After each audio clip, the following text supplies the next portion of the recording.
So I'm going to switch us back into doing a little fluorescence again, and then Eli is actually going to talk about doing a very similar technique using the CyTOF and some of the advantages that you can get out of doing barcoding and just the overall kind of throughput gain that you can get using this technique. So I'm going to kind of place it a little bit in the context of kinase drug discovery, and that's something that I'm really interested in. And the ability to really use kind of phospho-flow as a platform all the way through your drug discovery process, kind of starting off from this target identification end of things where you can get into primary disease samples. You know, it could be autoimmunity, it could be cancer, it could be any of these various areas that you might be interested in. And so you can actually look at, you know, what's going on in the signaling inside these actual primary cell samples, again, because you can use surface markers. For primary screening, most people don't really think of flow as a high-throughput screening tool. That's what we're hoping to change a little bit, using tools like barcoding to make it a little more amenable to that, to where you're not breaking the bank using a ton of antibody to do your screens. In the secondary screening area, that's kind of where flow, I think, you know, really shines, is, you know, getting a lot of information, kind of this high-content information, looking at how does my drug affect multiple cell subsets, how does my drug affect true primary cell populations, as opposed to you know, in vitro kinase assays or some kind of cell-based assay to try to monitor the effects of your compound. Then when you move on to preclinical studies, again, this is, I think, a big advantage. I showed a little bit of data yesterday. I'll show a little more today about, you know, the ability to actually look in vivo in mouse models or rat models or whatever you might be interested in to really determine, again, what's the selectivity of my compound directly in that model. And then, as Greg alluded to, and some other people as well, is, you know, the ability to now, you know, move these techniques basically into the actual clinical trial setting and to be able to actually monitor the effects, again, of these drugs in whole blood assays. So for this talk, I'm going to focus on kind of this middle set, basically here using barcoding, and then a little bit about screening and some of the things that we've done with that. So the barcoding technique is really kind of has multiple reasons for you know, running it. Number one is to increase the throughput of how many samples you can run in a short amount of time, enabling larger screens and profiles. You can also really, one of the keys to me is, and probably its biggest advantage, is actually improving the robustness of the assay. So now when you actually combine a lot of samples into one tube, you're actually able to really improve the staining consistency between the samples because there's no variability between them. You can obviously decrease the antibody consumption, and you can decrease the acquisition times on the cytometer too. So if we take a look at an example, if we had a 96-well plate and we were trying to barcode 4 samples in this case, we're just going to put a bunch of really big cells inside our wells there. The technique is pretty straightforward. Basically, you add dye at different concentrations. So in this case, we're adding a blue dye at 4 different concentrations. We wash those dyes away. And what that leaves is basically these dyes now labeled, the cells now labeled with these dyes at 4 different levels. And so in this case, we used a blue dye. We covalently label our cells, and it leaves them basically encoded now with different levels. And this kind of got inspired, if people have seen Luminex assays and other bead-based assays. This is sort of where this came from, was the idea of, well, if we can encode beads with different levels of dyes, can we do the same thing with cells? And indeed, we can. And so that's where all this kind of came from. The key step now is that at this point, once you have your cells encoded with these different levels of dye, you can basically go in there now and pull out the cells from each well, and now you can combine them all into one well or one tube or whatever you want to stain in. And so that now basically you can see all your different cells in there from each of your different cell samples, and you can add your antibodies now to this bulk sample. And so that's really kind of at the heart of what barcoding is all about, is taking a lot of samples, combining them up to be able to stain them now in one tube without needing to stain, you know, 4 tubes or 10 tubes or 100 tubes or whatever. So you can really, again, cut down the amount of antibody. Just the complexity of the experiment goes down quite a bit too. And it's just a lot easier to kind of run and analyze, especially for, you know, some of the other, you know, fluorescence is pretty stable, and the CyTOF keeps getting better, but it also lets you kind of normalize out for any issues on the instruments, you know, as you're actually running your samples. So if you had something go on where, you know, your laser starts fading at the end of the day, let's say, or something, if you're running all your samples together in one tube, you basically don't have any kind of artifacts derived from that, where the first sample you ran at, hour 1 versus hour 10, which some of these larger things might take. You don't have any drift basically between them. They all kind of suffer from that same drift, and they all kind of get normalized because they're all running at the same time. So then you just go about kind of the normal technique at that point. It's just like you're staining one sample now. You wash the cells, and then you run those on the cytometer. So really kind of the workflow is pretty straightforward, actually, and it kind of works right into with PhosphoFlow.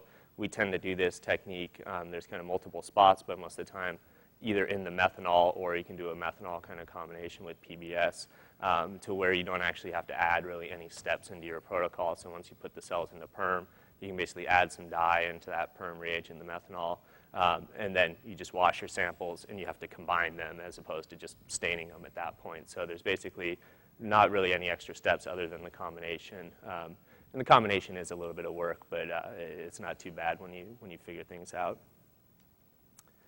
So what does this actually look like if we use Pacific Blue as one of the dyes to label our cells?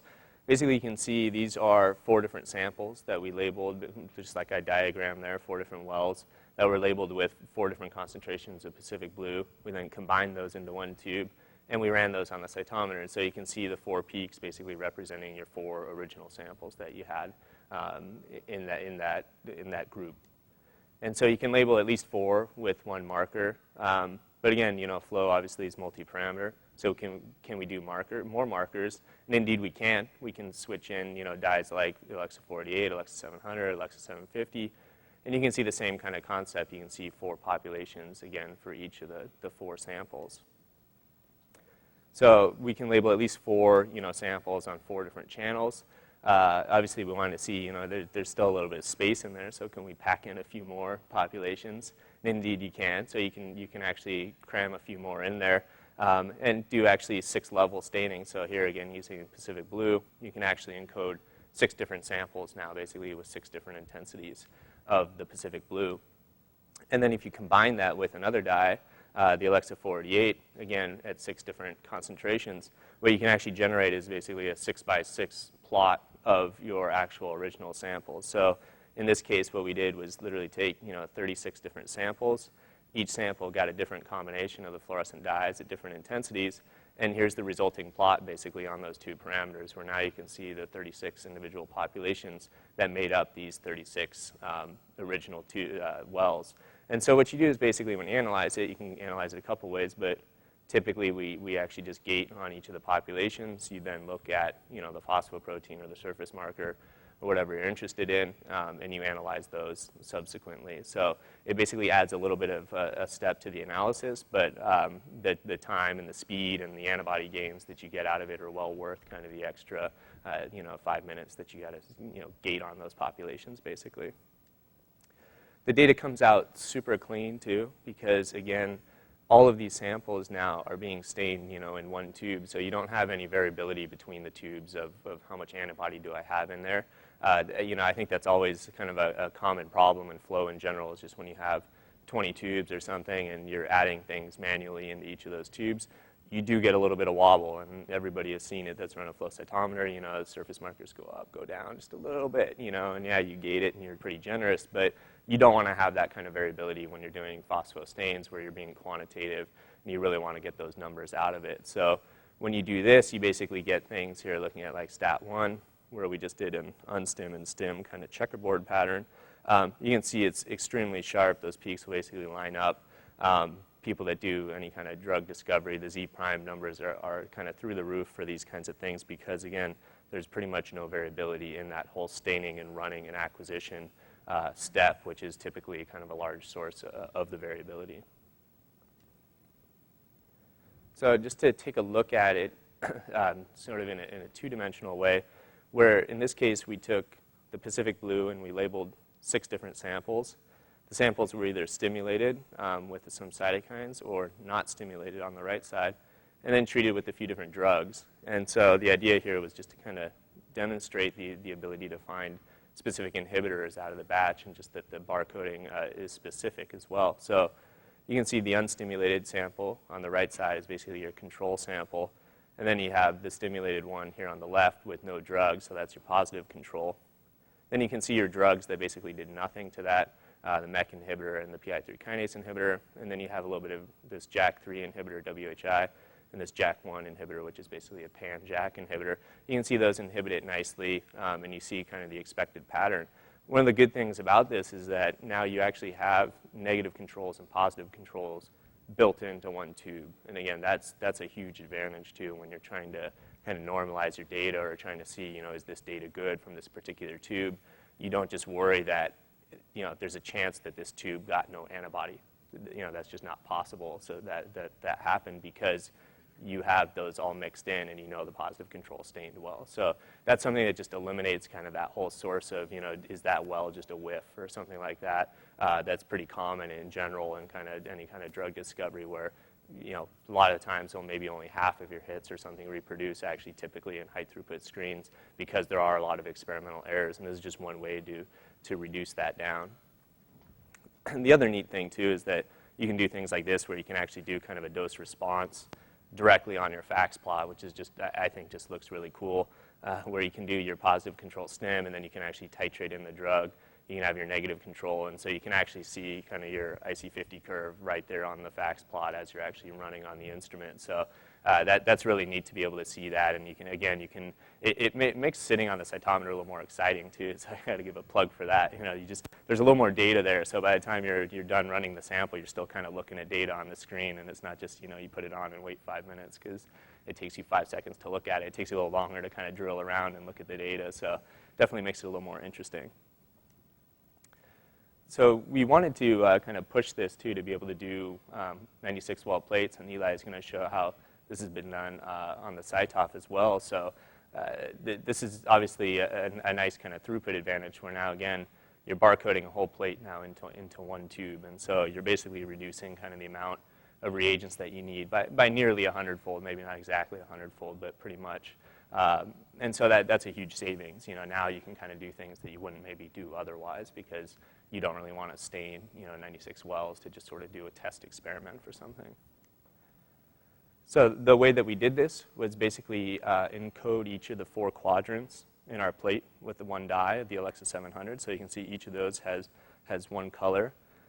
And then within each quadrant, you can basically break those up now into a 4x6 matrix, 4 levels of Pacific Blue, and then 6 levels of the Alexa 488. So I was talking to somebody yesterday about, kind of the setup of these, and yeah, it's not trivial necessarily to set up your barcoding plate, but you can make replicates of these things, and you can have a bunch kind of ready to go.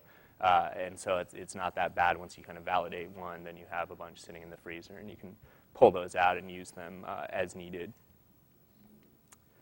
The actual flow data from this experiment, you can actually see these 4 levels on the 700. If we pick the high population here, moving into the Pacific Blue, basically, so now we're down in this bottom quadrant. We can see these 4 rows encoded by Pacific Blue. And then this bottom row, basically, if we gate on that, we can see our 6 levels of the Alexa 488. So you kind of iterate through your analysis, and there's little tricks that you can do to make this analysis a little bit easier, kind of combining some of the wells. And things like this, too, once you've done this analysis once in Cytobank, you can just re-import all those gates and just save you a lot of time, too. So it's kind of a one-time effort that you have to go through and make all those gates.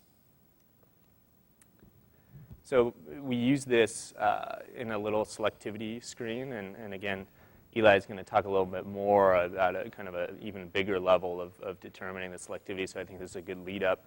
Get people's feet wet a little bit with just a couple parameters, and then it'll hit you with another 30 on top of it, so you'll be ready for it. This is basically looking at STAT1 and ERK, just 2 phosphoproteins.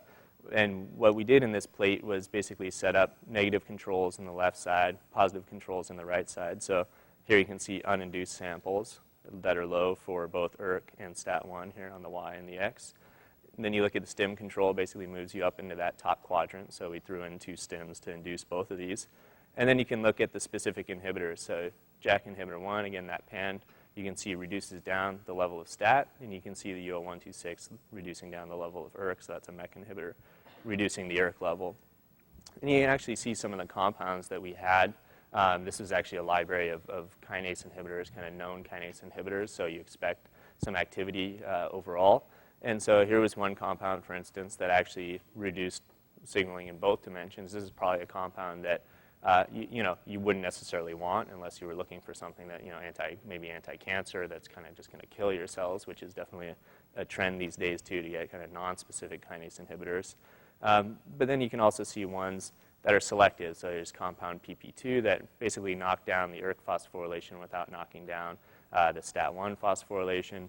And then these two compounds that did the inverse, where they knocked down the STAT1 phosphorylation and not the ERK. So, to me, this is kind of the big advantage, where even when you do two phosphoproteins, you already get a sense of, is my compound somewhat selective? Is it actually giving me knocking down one pathway without knocking down the other one? Where you basically don't kind of waste your time with compounds like this that might be knocking everything down in a typical screen where you're only looking at one pathway. That's what happens a lot, where a lot of your hits just end up being kind of these non-specific generic inhibitors, and so you don't waste a lot of time looking at those. You can find ones that are selective, so it kind of builds in a counter screen right off the get-go. And then doing primary cells, you can actually move this into primary cells as well. So what we actually do in this case, and typically resolves out your barcoded populations a lot better, is to actually do your cell surface marker analysis first, and then go into your barcoding analysis. And so the reason for this is that different cell subsets in primary cells just have different intrinsic size and different kind of granularity and different properties, so and different protein content. So you don't want to be kind of analyzing the whole thing in bulk. You'll see a lot of distribution basically there. When people first try barcoding on a heterogeneous population like primary cells, they typically think it's not really working at all because there's just a lot of kind of spray in between, and the populations don't really resolve out that well. But once you gate on, even just by size or something, if you just look at like lymphocytes versus monocytes, you'll see actually extremely tight populations, much tighter kind of than you actually see in the cell lines, because they are extremely uniform kind of relative populations. And so once you gate on the B cells and the T cells and the monocytes, then you'll really see the clean resolution between your populations, assuming the barcoding was actually good underneath.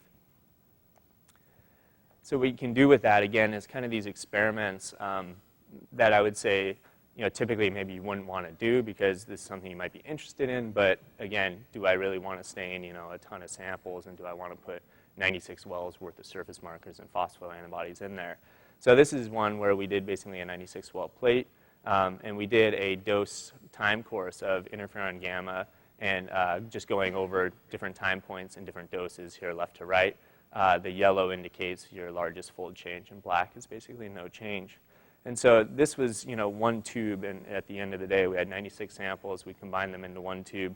We stained them with the 4 surface markers, and then just STAT1 in this case. So it was basically just 5 markers along with our barcode channels. And so what you can really see out of this, number one is that, there is a lot of information underneath here, but we were able to actually just do this entire stain with, in essence, 2 tests kind of worth of antibodies. So we cut it down 50-fold. We used a little bit more because we had a few more cells in there than a normal stain. But that really enabled something like this, where it's just like running 2 samples. We basically ran the entire plate.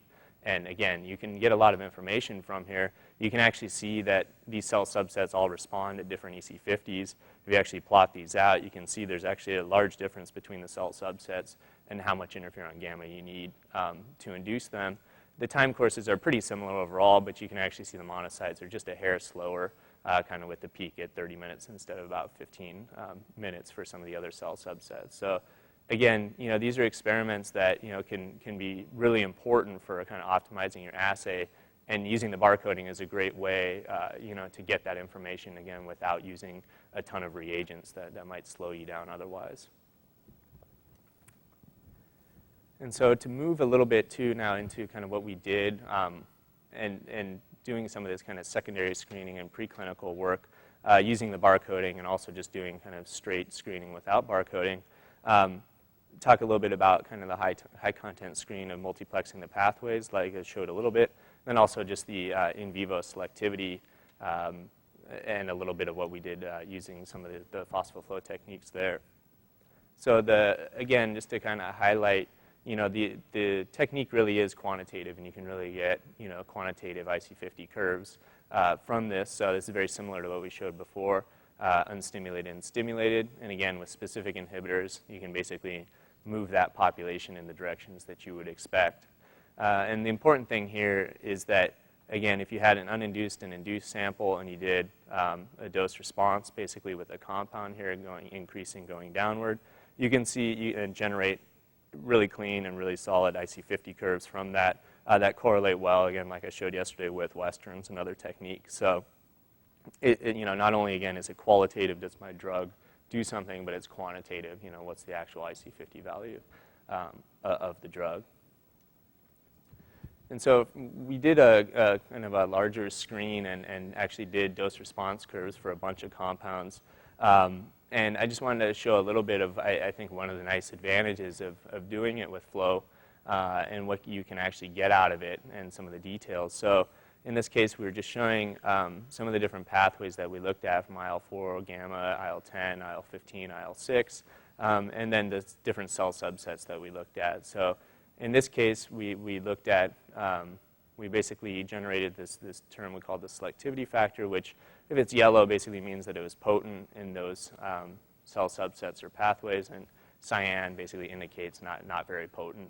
And so you can see with this compound, what was interesting was that this compound actually showed kind of a profile that was very cell subset selective. So it shows these vertical stripes where the T cells don't get inhibited very well and the B cells and the more macrophage population in the CDLMB intermediates gets inhibited. So typically what you would see from a lot of the screens and what we see most of the time is more of kind of a horizontal pattern where most of the compounds tend to show kind of similar pathway selectivity across the board, across the different subsets, and not really this kind of vertical pattern where the cell subsets are actually the ones that are kind of getting targeted by the drug. So this one was pretty unique, and it was exciting to see this kind of come out of it, because that's one of the whole reasons of doing, using the phospho-flow platform too, is that you really want to see, does my drug actually hit all my cell subsets, or again, is it selective maybe to one or the other? Because it doesn't help you if your drug's the best drug in the world if it doesn't actually hit that cell subset that's the one that's important for the disease. If you have B cells involved in disease, you want to make sure that that actual drug is targeting the B cells as well and not just hitting T cells or something like that. So again, with this compound, if you actually look at the curves that kind of generated this heat map plot, you can see the B cells here in red get inhibited pretty potently, about 3 micromolar, and then the T cells, you can see even up at really high doses, basically don't get inhibited at all, which is pretty striking. And so here are the histograms that represent that again, where the T cells are pretty much showing no effect with the drug as you add it in, whereas the B cells are showing a very strong and kind of clean inhibition. And again, just to kind of validate things too, we actually purified out the B cells versus the T cells, did untreated, and then just a positive control here, and then treated with the drug. And you can see, again, very cleanly that the B cells, didn't show, were potently inhibited, whereas the T cells didn't really show any inhibition. And this was interesting too. Just as an anecdote, this part of the figure, the reviewers, it was kind of interesting on this paper, actually said, I'm not sure I need to see the Western blot there, but it does make me feel better, or something along those lines. So it's like, it's one of those that people still like their Western blots, and I think whenever you can pepper it in there, I think it makes everybody feel a lot better about the data. So I still recommend it if you can, at least a supplemental or something to show that you can do a Western, and that what they've done for 25 years is still good and valid, And so, and then I want to finish off basically looking at, again, drug treatment actually in vivo. And I think this is a really exciting kind of application of this platform overall.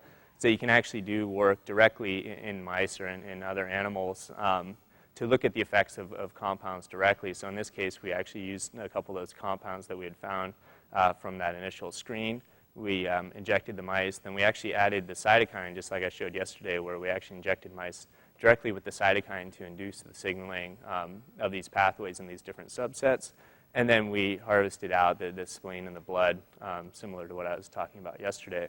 And I think what's interesting in this is that looking at the different cell subsets, again, really lets you see a kind of a different level of what the compound does. So just to kind of highlight a case where typically you might actually overestimate the activity or the efficacy of your drug if you look at a total population of cells. If you look in this case at the spleen and the IL-6 STAT3 response, the total cells, if you kind of look at inhibition here colored in red, it looks like, you know, the total population, if you mashed all these cells up, that you're actually getting inhibition. And you're seeing, you know, a pretty strong downward trend in here where you're getting more than 50% inhibition with the compound.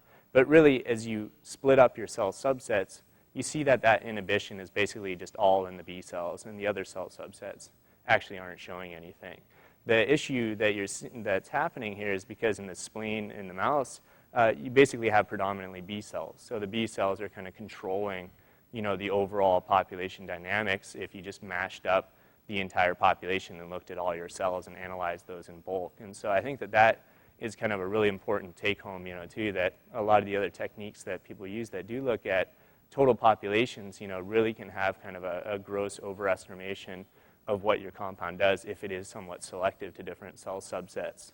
And so the converse thing can happen where you underestimate the drug action if you actually look, let's say, in the blood, where now it's the inverse action where B cells are much less abundant than the other cell subsets in the blood. And so, again, if you look at the total cells, you'd basically say, you know, there's really nothing kind of happening in there. But again, when you split it apart into the cell subsets, you see the B cells, as expected, getting inhibited very potently by that selective compound. So when you do these kind of, you know, larger analyses and you look at bigger cell subsets or total cells, you might not really be seeing kind of what is that drug doing because that cell subset might be a small fraction of the total population. And so it's very dependent now on how many cells do I have from that cell subset actually represented now in the bulk. So I just want to thank Matt Clutter, who did a lot of this drug screening work with me, and Angelica, who has done a ton of the primary cell stuff as well, and the rest of the lab, and I'll take any questions.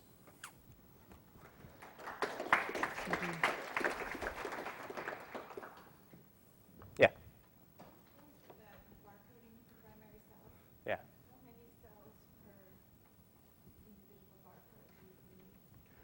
Yeah, so that's a classic, and that's kind of one of the main advantages of doing the barcode. So typically in the barcode, what we actually do is run more and actually acquire more of kind of the total cell sample that you have in there. So what we normally do is, let's say we wanted, you know, 100,000 cells or something for each one.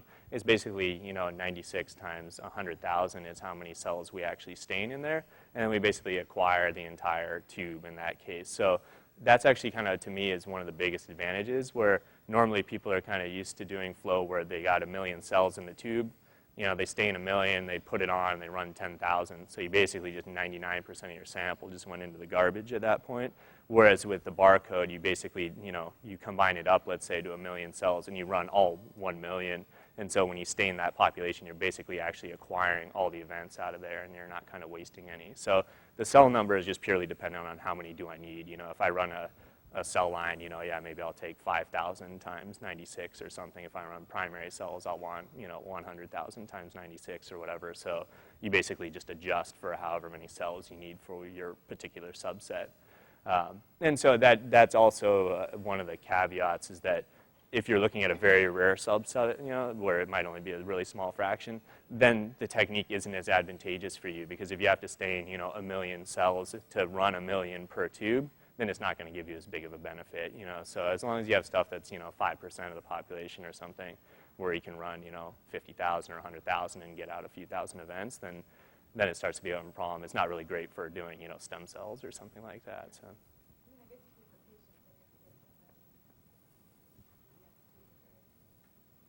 If you wanted, yeah, you can do. I mean, with the primary samples, you can definitely, you know, split it different ways. I think at the end of the day, you actually get, again, you actually kind of get more out of the samples when you do this, just because you are kind of acquiring more, and you actually end up losing a little bit less too, just for the last few washes and things too, are actually in a larger population of cells. So while they're staining and washing, they're not all separate, and you don't kind of have the variability of your aspiration and decanting and that. You just have a really nice solid pellet kind of where you're not skimping, you know, on the amount of cells in each well.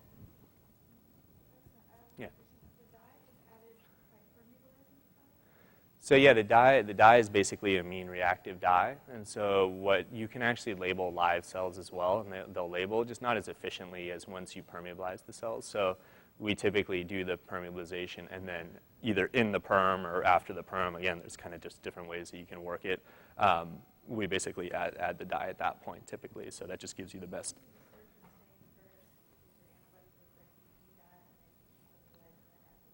Yeah, you can definitely do a sequential stain like that. That's what we kind of term it as sequential, where yeah, you do like a fix or a live cell stain, and then do the perm basically after that. That's just limited in the antibodies that you can use. You just can't use PE and the protein fluorophores. The methanol will just vaporize those dyes, or those fluorophores.